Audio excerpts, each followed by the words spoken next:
Popularity రాకుండా, దానికి publicity రాకుండా ఈ రకమైన ఇది ఒక ఎజెండా ఫిక్స్ చేస్తున్నాడు రాష్ట్రానికి, మీడియాకి, ప్రజలకి అనేది ఇంకొకటి. అయితే మూడవది రాష్ట్ర ప్రభుత్వం, కూటమి ప్రభుత్వం చేస్తున్న డెవలప్మెంట్ స్కీమ్స్, అలాగే వెల్ఫేర్ స్కీమ్స్. ఇప్పుడు తల్లికి వందనం, దాని మీద చర్చ జరగకుండా వీటి మీద చర్చలు జరిగే పరిస్థితి తీసుకెళ్ళిపోయాడు.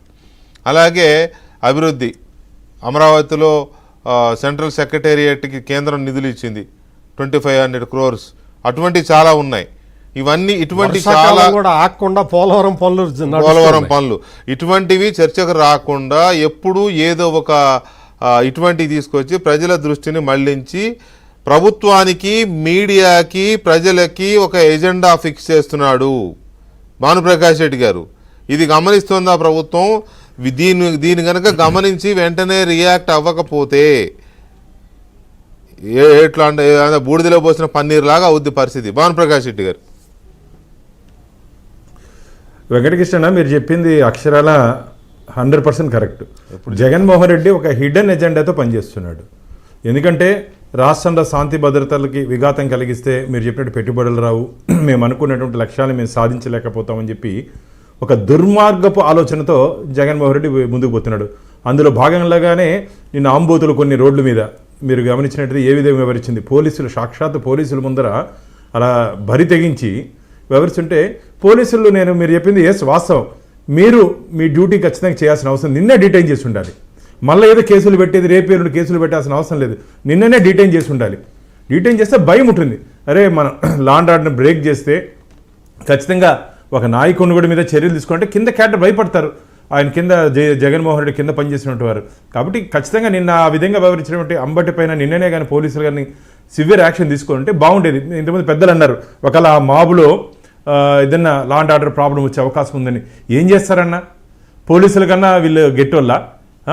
పోలీసుల కన్నా వీళ్ళు సమర్థులా? పోలీసులు ఒక్కసారి వారు రుచి చూపిస్తే తట్టుకోగలుగుతారు వీళ్ళు? చెప్పండి. కాబట్టి ఎక్కడ గట్టిగా ఉండాలో అక్కడ గట్టిగా ఉండాల్సిన అవసరం ఉంది. ఎక్కడ గట్టిగా ఉండాలి. ఈరోజు పరశురాములు కూడా అవసరమన్నా, పరశురాములు కూడా అవసరం. ఎక్కడ గట్టిగా ఉండాలో అందరూ గౌతమ బుద్ధులు మారుకుంటే సరిపోదు.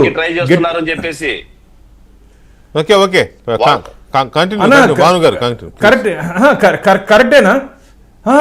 నేను చెప్పేది గౌతమ బుద్ధులు కావాలి, పరశురాములు కూడా కావాలి. కొందరు ఉండాలి. మొన్న ఇచ్చారు తెనాల్లో ట్రీట్మెంట్ ఇచ్చారు. ఎస్, దానికి మిగతా చోట్ల భయం ఉంటుంది. అరే నాయన ఏదైనా చేస్తే ఖచ్చితంగా ఉంటుంది రాని. ఎందుకంటే పోలీసులు ఎస్ అంటే నేను మొత్తం వ్యవస్థనన్నింటినీ చేతులు ఇలాంటివి జరిగినప్పుడు, కొన్ని ఆంబోతులు రోడ్డు మీద వచ్చి విచ్చలవిడిగా వివరించినప్పుడు ఖచ్చితంగా ఇమీడియట్గా యాక్షన్ తీసుకోవాలంటే బాగుండేదని చెప్తున్నా నేను. ఎందుకు స్పేర్ చేయాలన్నా? ఎందుకు మామూలు వేరే వాడు ఉన్నా గొడవ చేస్తే వదులుతారా పోలీసులు? వేరే వాడు ఇలాంటి గొడవ చేస్తే వదులుతారా పోలీసులు? కాబట్టి ఖచ్చితంగా భవిష్యత్తులో పోలీసులలో ఉన్నటువంటి దాని ఏమంటారు సున్నితమైనటువంటి మనస్తత్వం కూడా పక్కన పెట్టి ప్రభుత్వం ఏమైనా పోలీసులకి పగ్గాలేస్తుందా? మీరు ఎక్కువ ఇది చేయొద్దు జగన్మోహన్ రెడ్డి ఏం చేసినా అని, లేకపోతే పోలీస్ జీబీకి డ్యాన్స్ చేసినోడు కూడా ఆయన కూడా వదిలేశారు అంటే 100 మంది వస్తామని చెప్పిన ఒక దగ్గర 5,000 మంది 10,000 మంది వస్తే కూడా చూస్తూ ఊరుకున్నారు అని అంటే ఇంత గొడవ జట్టక అదే కదా కారణం. ఒకవేళ పోలీసులు ఏమన్నా మళ్ళీ పై వాళ్ళు ఏమన్నా అంటారని భయపడుతున్నారా? ఎందుకంటామన్నా పోలీసులు డ్యూటీ చేస్తే శభాష్ అని సమర్థిస్తాం తప్ప వారికి ఏమైనా రివార్డ్ ఇస్తాం తప్ప వారిని ఎందుకు మేము వారి ఆత్మస్థైర్యాన్ని దెబ్బతీస్తామని చెప్పండి. సమర్థమైనటువంటి పోలీసులు ఆత్మస్థైర్యాన్ని ఎందుకు దెబ్బతీస్తామని మీరు అంటున్నారు. మీరు ఆత్మస్థైర్యాన్ని మీరు దెబ్బతీస్తారని నేను అనను. కానీ ఒకరోజు ఒక సిఐ మీద విడుదల రజనీ గారు ఇష్టం వచ్చినట్టు చెలరైపోయింది. ఒకరోజు ఆయన మాజీ మత్స్యశాఖ పశుసంవర్ధక శాఖ సీదిరి అప్పలరాజు అక్కడ ఒక ఎస్ఐని నానా బీభత్సంగా తిట్టాడు. అక్కడ ఇంకొక చోట ఇంకొక మాజీ మంత్రి కూడా ఇట్లాగే ఒక గొడవ అయింది, పోలీస్ ఆఫీసర్ మీద దాడి. నిన్న అంబటి రాంబాబుకి డిఎస్పీకి గొడవ అయింది. ఆయన డిఎస్పీని అడ్డుకునే ప్రయత్నం చేశాడు మాజీ మంత్రిగా ఉన్న అంబటి రాంబాబు గారు. సో మరి ఇవన్నీ జరుగుతుంటే పోలీస్ ఆఫీసర్ల విధులకు ఆటంకం కలిగించిన వాళ్ళ మీద చర్యలు లేవంటే దాన్ని ఏమనాలి? అది చెప్తున్నా కదా, ఖచ్చితంగా స్పాట్ లోనే యాక్షన్ ఉండాలి. అదే కదా, యాక్షన్ ఉండాలి, స్పాట్ లోనే రియాక్షన్ ఉండాలి. దీనికన్నీ ప్రభుత్వ అనుమతి అవసరం లేదన్నా. వారికి ఉన్నటువంటి అధికారాలతో వారికి ఉన్నటువంటి స్పెషల్ పవర్స్తో ఇమీడియట్గా డిటైన్ చేయొచ్చు అంటున్నా. దీనికి పై అనుమతి, ఎస్పీ అనుమతి అవసరం లేదు.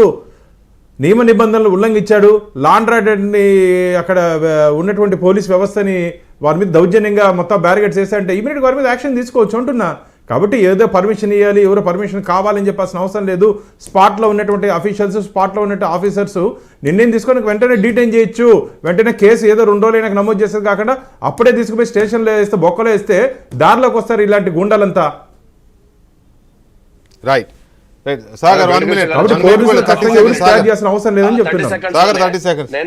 నేనేమంటానంటే రాష్ట్ర పోలీస్ సంఘం తరపున ఒకసారి జగన్మోహన్ రెడ్డి గారితో కలిసి మా నైతిక తీరాన్ని దెబ్బతీయకండి, మీ సెక్యూరిటీ ఇస్తున్నది మేము, మిమ్మల్ని కాపాడుతున్నది మేము, ప్రజల్లోకి వెళ్తే మీకు సెక్యూరిటీ ఇస్తున్నాం మేము అని చెప్పి డిపార్ట్మెంట్ అవమానకరమైనటువంటి మాటలు మాట్లాడితే సార్ మేము ప్రైవేట్ గా మా నిర్ణయాలు మేము తీసుకోవాల్సి వస్తుందని చెప్పి ఒకసారి మాట్లాడారు.